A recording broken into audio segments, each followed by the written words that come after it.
જામનગર શહેરના લાખોટા તળાવથી પ્રદર્શન મેદાન અને દિગ્વિજય પ્લોટને જોડતા બે નવા રોડનું લોકાર્પણ થતાં ટ્રાફિક સમસ્યામાં રાહત થવા પામી.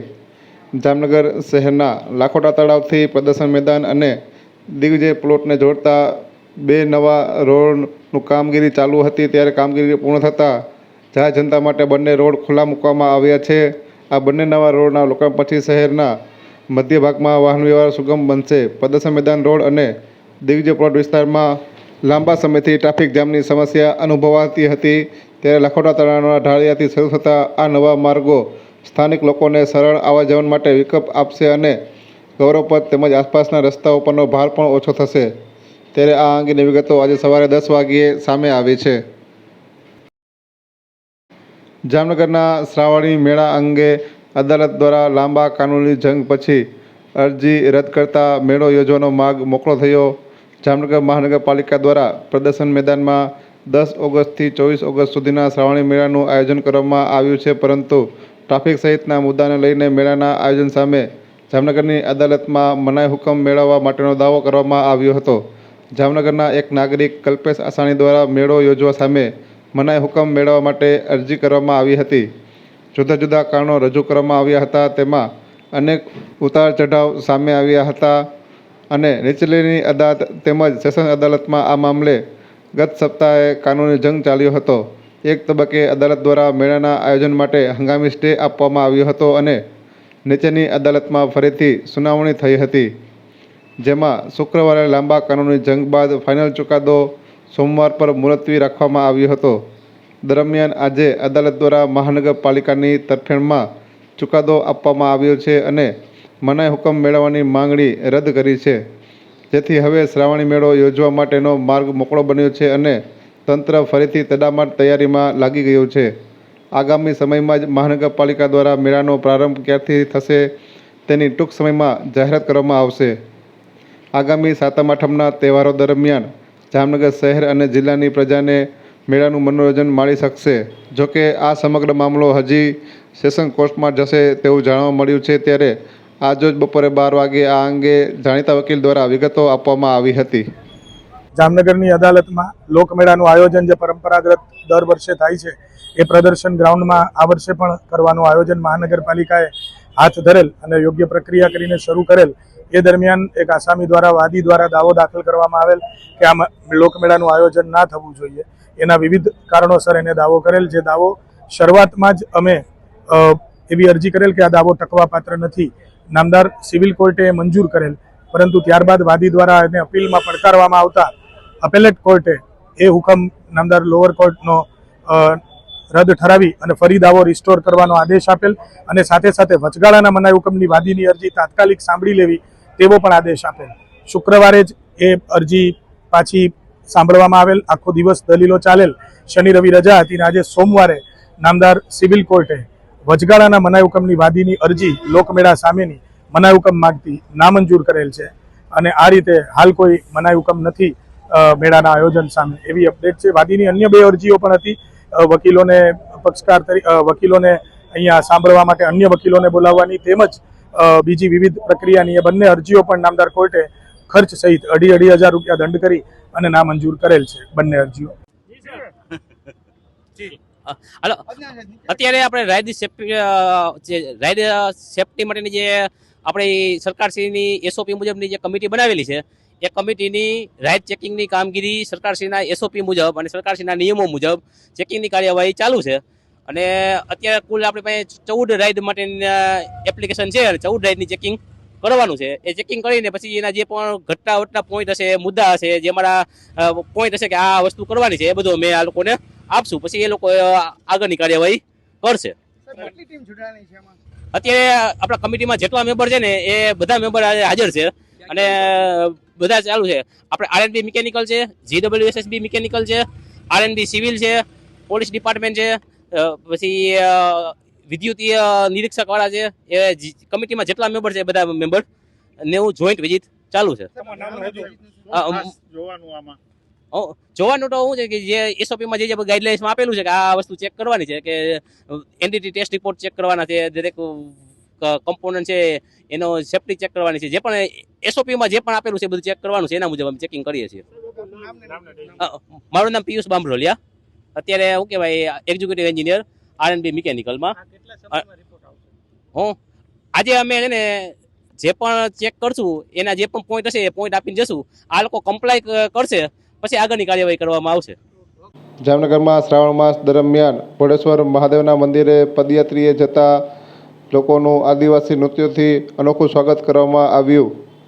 જામનગરમાં શ્રાવણ માસ દરમિયાન દર વર્ષે જામનગરથી હજારોની સંખ્યામાં લોકો ભોળેશ્વર મહાદેવના મંદિરે પદયાત્રા કરીને જતા હોય છે. ત્યારે જામનગરના દરેલ ચંગા સહિતના વિસ્તારોમાં જુદા જુદા સ્થળોએ સેવા કેમ્પોનું આયોજન કરવામાં આવ્યું છે. ત્યારે ગત મોડી રાત્રે દરેલ નજીક ભોળેશ્વર મહાદેવના પદયાત્રીઓનું આદિવાસી નૃત્યોથી અનોખું સ્વાગત કરવામાં આવ્યું હતું. દરમિયાન ભક્તિ અને સંસ્કૃતિનો સંગમ નજરે પડ્યો હતો. શ્રાવણ માસના ત્રીજા સોમવારે શિવ ભક્તોનો ઉત્સાહ બેવડાયો હતો. આદિવાસી કલાકારોએ પોતાની કલા દર્શાવી અને આગવી ઓળખ ઊભી કરી છે. ત્યારે ગત મોડી રાત્રે 1 થી 2 વાગ્યાની આસપાસ આ અંગેની વિગતો સામે આવી છે.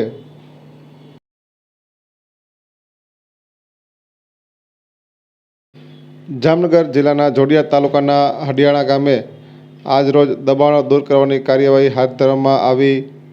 જામનગર જિલ્લાના જોડિયા નજીક ગ્રામ્ય વિસ્તારોમાં તંત્ર દ્વારા આજરોજ દબાણ હટાવવાની કામગીરી કરવામાં આવી છે. ખાસ કરીને હડિયાળા ગામમાં દબાણો દૂર કરવામાં આવ્યા હતા. હડિયાળા ગામે ગ્રામ પંચાયતનું જૂની ધર્મશાળાનું ડિમોલિશન કરવાની કાર્યવાહી કરાઈ હતી. દબાણો પર બુલડોઝર ફેરવી દબાણ દૂર કરી સરકારી જગ્યા ખુલ્લી કરવામાં આવેલ, જેમાં અધિકારીઓ, પદાધિકારીઓ, પોલીસ વિભાગ સહિતના વિભાગો આ કામગીરીમાં સામેલ થયા હતા. ત્યારે દબાણ હટાવવાની કામગીરી દરમિયાન મામલો ગરમાયો હતો. ત્યારે આ તકે મોટી સંખ્યામાં ગ્રામજનો પણ ઉમટી પડ્યા હતા. આ અંગેની વિગતો આજે સાંજે 4 થી 5 વાગ્યે સામે આવી છે. જામનગર જિલ્લાના કાલાવડના પોલીસ સ્ટેશન ખાતે કાલાવડના સરપંચ તેમજ આગેવાનો સાથે પોલીસ વિભાગ દ્વારા સરપંચ સંવાદનો કાર્યક્રમ યોજવામાં આવ્યો. જામનગર જિલ્લાના કાલાવડ તાલુકા ખાતે સરપંચ તેમજ આગેવાનો સાથે કાલાવડ ગ્રામ્ય પોલીસ સ્ટેશન ખાતે પોલીસ તથા સરપંચ સંવાદનો કાર્યક્રમ યોજવામાં આવ્યો હતો. જેમાં અધ્યક્ષ તરીકે જામનગર ગ્રામ્ય વિભાગના નાયબ પોલીસ અધિક્ષક R.B. દેવધા સહિતની આગેવાનીમાં આ કાર્યક્રમનું આયોજન કરવામાં આવ્યું હતું. જેમાં મોટી સંખ્યામાં સરપંચો તેમજ ગામના આગેવાનો ઉપસ્થિત રહ્યા હતા. આ અંગેની વિગતો ગઈકાલ સાંજે 6 વાગ્યા આસપાસ સામે આવી છે. જામનગર જિલ્લા વહીવટીતંત્ર અને મહાનગરપાલિકાના સંયુક્ત ઉપક્રમે તિરંગા યાત્રાનું આવતીકાલે આયોજન કરવામાં આવ્યું. સમગ્ર રાજ્યમાં તારીખ 8 ઓગસ્ટથી હર ઘર તિરંગા અભિયાનની ઉજવણી થઈ રહી છે. ત્યારે જામનગર જિલ્લામાં પણ હર ઘર તિરંગા અભિયાન અંતર્ગત 19મા સ્વાતંત્ર્ય દિનની ભવ્ય ઉજવણી કરવામાં આવી રહી છે. જેમાં નગરપાલિકાઓ, તાલુકાઓ અને ગ્રામ પંચાયતોમાં પણ તિરંગા યાત્રાની ઉજવણી થઈ રહી છે. આ વર્ષે હર ઘર તિરંગા, હર ઘર સ્વચ્છતા, સ્વતંત્રતા ઉત્સવ, સ્વચ્છતા કે સંઘની થીમ પર સમગ્ર રાજ્યમાં વિવિધ કાર્યક્રમોનું આયોજન થઈ રહ્યું છે. જામનગર જિલ્લા વહીવટીતંત્ર અને મનપાના સંયુક્ત ઉપક્રમે તિરંગા યાત્રાનું આયોજન હાથ ધરવામાં આવ્યું છે. જે અંગેની બેઠક જિલ્લા કલેક્ટર કચેરીના સભાખંડમાં યોજાઈ હતી. આ બેઠક અંગેની વિગતો તંત્ર દ્વારા આજે સાંજે 6:30 જાહેર કરવામાં આવી છે. જામનગર શહેરના કાલાવ નાકા બહાર આવેલ ST ડિવિઝન પાસેના મુખ્ય માર્ગ પર ભારે વાહનોના પાર્કિંગથી પરેશાન સ્થાનિકોમાં રોષ. જામનગર શહેરના કાલાવ નાકા બહાર કલ્યાણ ચોકથી SR પેટ્રોલ પંપ નજીક આવેલા બ્રિજ સુધી રોડની બંને બાજુએ આડેધડ ભારેખમ વાહનોના પાર્કિંગ થયા પછી રસ્તા વચ્ચેથી નીકળતા નાના મોટા વાહનો માટે ભારે પરેશાની ઊભી થઈ છે. છેલ્લા કેટલાક સમયથી વાહનો રોડની બંને સાઈડમાં લાંબી લાંબી લાઈનો સાથે મોટા વાહનો અડચણરૂપ બની ઊભા રહે છે. જેના લીધે બંને બાજુએ પાર્કિંગ થયેલા વાહનો વચ્ચેના રોડ પરથી પસાર થતા અનેક નાના મોટા વાહનોને અવરજવર માટે મોટી અસર થાય છે. ખાસ કરીને રાત્રિના ભાગે મિની ટેમ્પો, ટ્રક, બસ જેવા વાહનોના ખડકલાઓ યમદૂત સમાન બની શકે છે. ત્યારે વહેલી તકે આ સમસ્યાનું નિરાકરણ આવે તેવી સ્થાનિકોમાં માંગ ઉઠી છે. ઉલ્લેખનીય છે કે કાલાવ નાકાથી SR પેટ્રોલ પંપ નજીક આવેલા બ્રિજ સુધી રોડ પર છેલ્લા 3 માસમાં 15થી વધુ અકસ્માતના બનાવો સામે આવ્યા છે. આવી ઘટના ભવિષ્યમાં પણ નોંધાશે અને અકસ્માતને આમંત્રણ આપી શકે છે કે પછી તંત્ર કડક કાર્યવાહી કરશે તે આગામી સમય બતાવશે. ત્યારે આ સમસ્યાનું કાયમી નિરાકરણ લાવવામાં આવે તેવી સ્થાનિકોમાં માંગ ઉઠવા પામી છે. આ અંગેની વિગતો ગત મોડી રાત્રિના 9 થી 10 વાગ્યે સામે આવી છે. જામનગરના દરેલની ગૌશાળામાં હિન્દુ સેનાના સ્થાપના દિવસની ઉજવણી કરવામાં આવી. જામનગરના દરેલ ખાતે આવેલ શિવદયા જીવદયા નામની ગૌશાળામાં હિન્દુ સેનાના જવાબદાર સૈનિકોએ હિન્દુ સેનાના 15મા સ્થાપના દિવસની એટલે કે 10 ઓગસ્ટ અને હિન્દુ સેનાના રાષ્ટ્રીય અધ્યક્ષ વિષ્ણુ ગુપ્તાજીના જન્મદિવસ નિમિત્તે 300થી વધુ ગૌવંશને 600 જેટલા રોટલા તેમજ ગોળ ખવડાવી ગૌવંશની સેવા સાથે ઉજવણી કરવામાં આવી હતી. આ તકે હિન્દુ સેના પૂર્ણકાલીન કિશન નંદા, યુવા પાક પ્રમુખ હર્ષ ભાનુશાળી, કોષાધ્યક્ષ મંથન અઘેરા સહિતના સૈનિકોની હાજરીમાં હિન્દુ સેના ગુજરાત યુવા પ્રમુખ મયુર પટેલે જામનગર જિલ્લામાંથી કતલખાને જતી ગૌવંશ તેમજ તસ્કરી કરતા લોકોને ખુલ્લી ચેતવણી આપી હતી અને ગૌવંશ કતલખાને જતા અટકાવવા માટે જે બાતમી આપશે તેમને માહિતી ગુપ્ત રાખી પુરસ્કાર મળશે તેવી જાહેરાત કરી છે. ત્યારે આ અંગેની વિગતો ગત મોડી રાત્રે 10:45 વાગ્યે જાહેર કરાઈ હતી. માદેવર મયુર પટેલ, ગુજરાત યુવા પ્રમુખ હિન્દુ સેના. આજરોજ તારીખ 10 ઓગસ્ટ 2025 એટલે કે હિન્દુ સેનાનો 15મો સ્થાપના દિવસ સાથે સાથે હિન્દુ સેનાના રાષ્ટ્રીય અધ્યક્ષ વિષ્ણુકુમાર ગુપ્તાનો જન્મદિવસ. એ નિમિત્તે આજે અમે લોકોએ જામનગરમાં આવેલી શિવદયા જીવદયા નામની ગૌશાળામાં 300થી વધુ રોટલા અને ગોળ ખવડાવીને ગાયોની સેવા કરેલ છે. સાથે સાથે બધા જવાબદાર વ્યક્તિઓને સાથે મળીને કાર્ય અમે કરેલું છે. વધુમાં વિશેષમાં જણાવવાનું હોય કે આજના દિવસે અમે બધા લોકોએ નક્કી કરેલ છે કે જામનગર જિલ્લાની કે જામનગરના વિસ્તારમાં ક્યાંય પણ ગૌ તસ્કરી, ગૌ માંસનું વેચાણ કે ગૌ કતલ જોવા મળ્યું તો કાયદો કાયદાનું કામ કરશે ને હિન્દુ સેનાનું કામ કરશે અને યોગ્ય બાતમી આપનારને યોગ્ય વળતર આપવામાં આવશે અને તેનું સન્માન કરવામાં આવશે અને તેને ગુપ્ત રાખવામાં આવશે. જય શ્રી રામ.